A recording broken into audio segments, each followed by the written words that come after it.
things that I've thought about lately is how we can use silence as a boundary.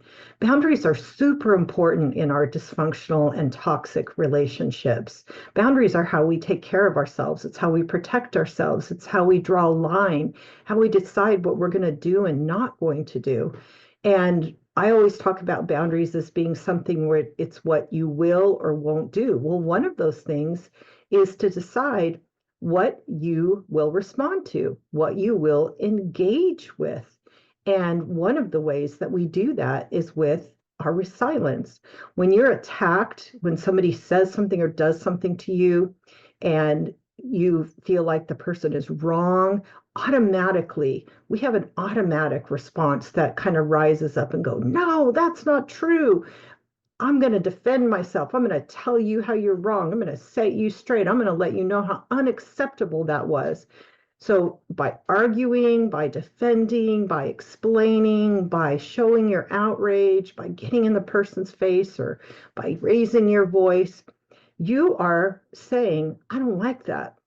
I You're wrong. I'm going to tell you that you're wrong. I'm going to tell you that that's not okay. But reacting has many negatives. For one thing, whatever it is that you react to is what you give your energy to.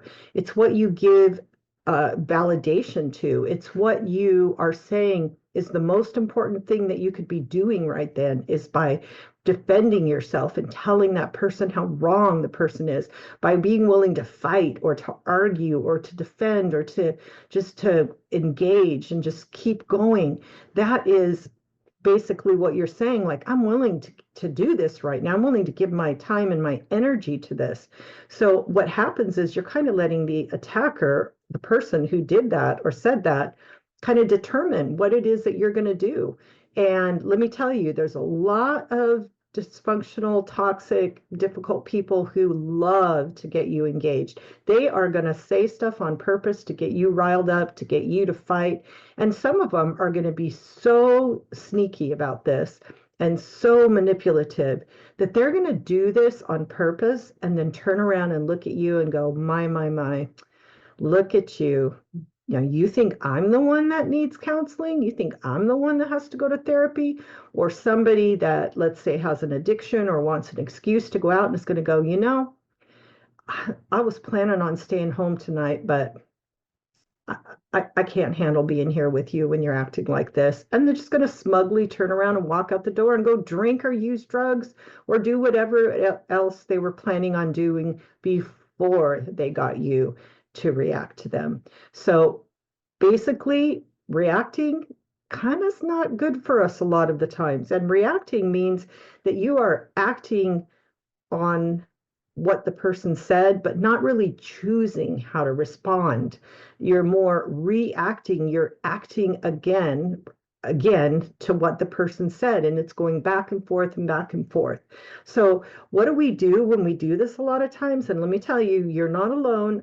I've done it many times, and that is not feel good about what I do, losing my own self-respect, my own dignity, feeling like I went against my own values, my own beliefs, and not feeling good about myself, in addition to allowing the other person to point fingers at me and kind of make mock what I'm doing or laugh at what I'm doing and just saying, look at you. So that is the negatives about reacting. So a different way of responding, that is a choice, not a mandate. You don't have to. One other option that I have used more and more in my life in the last 3 years, and finding more and more of the value of this, is not responding, silence, responding to what somebody says or does with silence. So what does silence do for you in being about acting with or letting that being a boundary for you, a boundary of silence? Well, first of all, it says without words, because it's silent, I am not engaging with this. I'm not giving you or your response or your action the dignity of a response. I'm not engaging. Can you see how that's a boundary? I'm not engaging with you. I'm not going there. No matter what you did, you're not going to get me to go there. I'm not having this argument. I'm not going to do this. I love that. I love being able to say, I'm not going there. Next one, it reclaims your power and your energy because that's it's yours, your power, your energy. It reclaims that and says, I choose to do something else with my power and my energy. I choose to keep on doing what I was doing. I choose to go do a productive activity. Maybe it's cleaning a closet. Maybe it's getting the dishes done. Maybe it's doing your homework or working on that project that you needed to do. Whatever.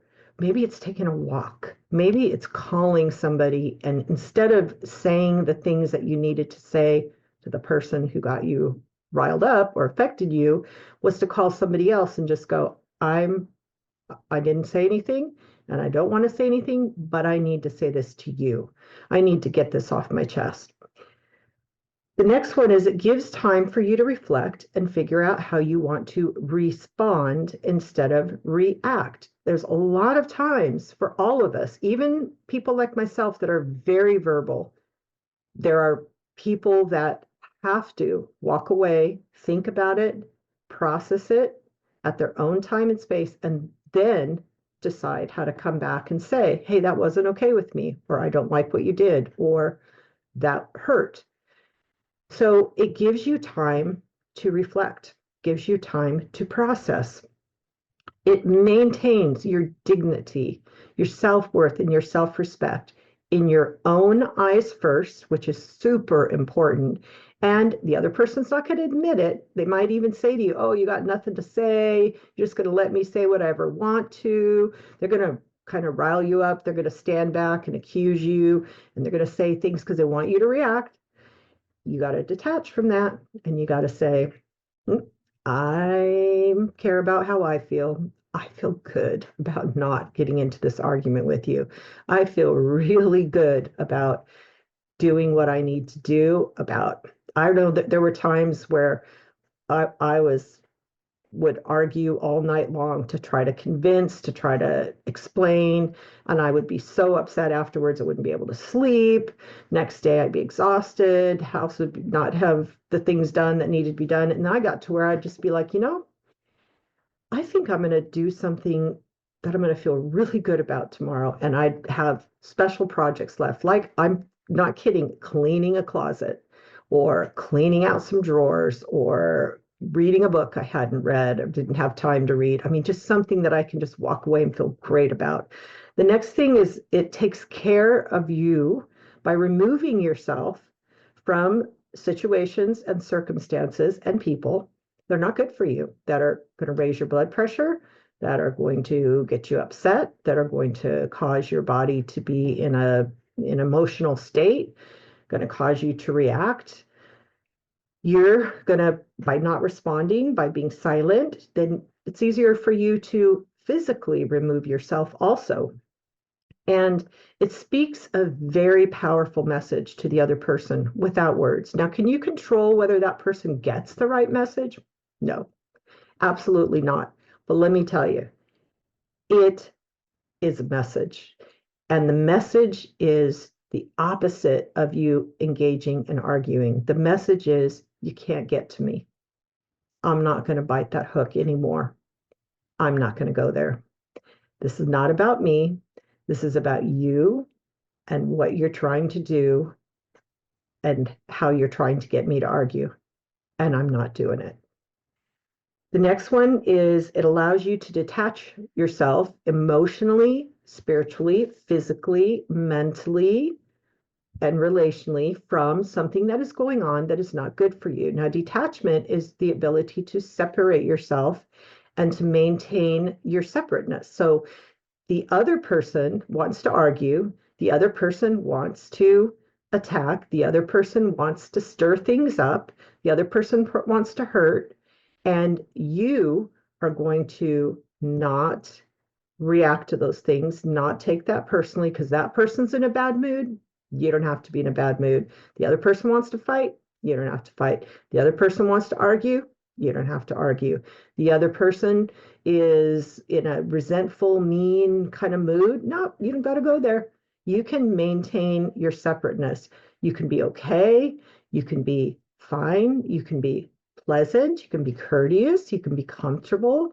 And you can take care of yourself. And you can go do what you were going to do before this person tried to get you to enter into an argument. The other thing is it aligns your actions with your values, and that has to do with being congruent. When you are congruent, it's because your actions line up with your values. You feel good. You feel good about yourself. You feel right before the Lord. You feel proud of your actions. You can maintain your dignity and your character in front of your children. You can literally walk your talk when you're not responding and you're not getting into it. It forces the other person to think about what you're communicating because you're not arguing. So if you were arguing back, the person is going to be thinking about what you're saying and going to be thinking about countering your argument. But by being silent, you are forcing the person, not in a way that says, I'm going to control you, but in a way that you're creating a vacuum. There's nothing there for the person to reflect on as far as your words and your argument goes. So again, the person has to think about what you're doing, which is not engaging. The next one is to know that silence is not aggressive. It is not controlling. It is not mean. It is a boundary. It is a way of protecting yourself. It is not the silent treatment. Okay. That's very important to differentiate.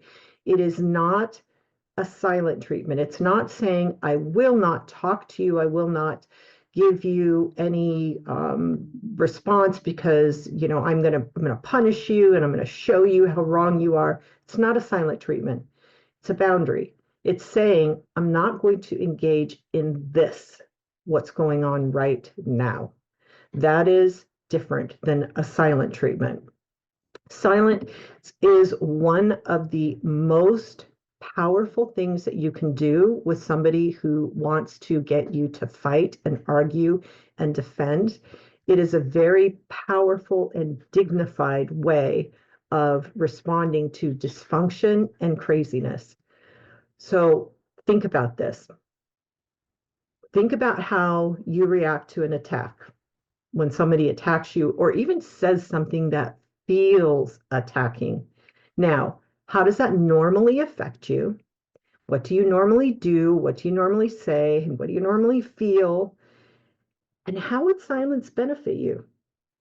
And if you're not sure, I would just say, try it. In the next couple of weeks or the next day, or maybe today, if you know somebody's going to say something that gets to you, try not responding, not with a dirty look, but just simply with a dignified look. Try not responding. And I'm pretty sure that you are going to feel really good about that compared to the alternative, because I know I do. Now, does this mean you can never respond to what someone does to you? Absolutely not. You can say whatever you need to say. Silence is just a choice that you can use as one of your boundaries.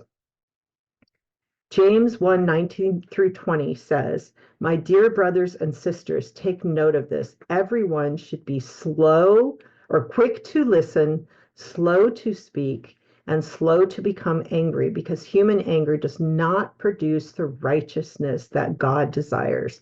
And silence is one of those ways of responding in a way that is a better road. It's better than arguing, being quick to argue and refusing to listen.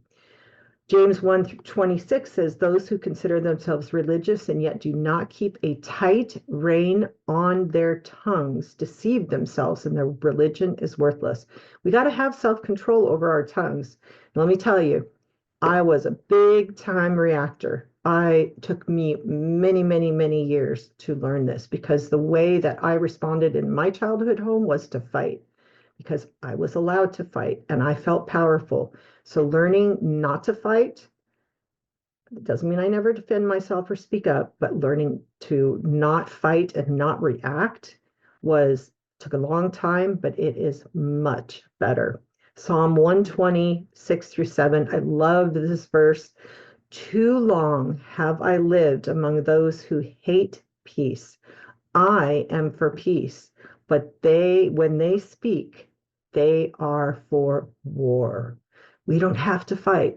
We don't have to go to battle.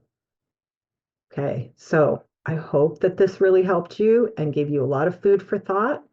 And it's just one more of those tools that you can put in your toolbox to deal with difficult, dysfunctional, and toxic people. So God bless you. Thank you for watching and listening. And I hope that you will join some of my classes where you can learn so many tips and truths and get a support group.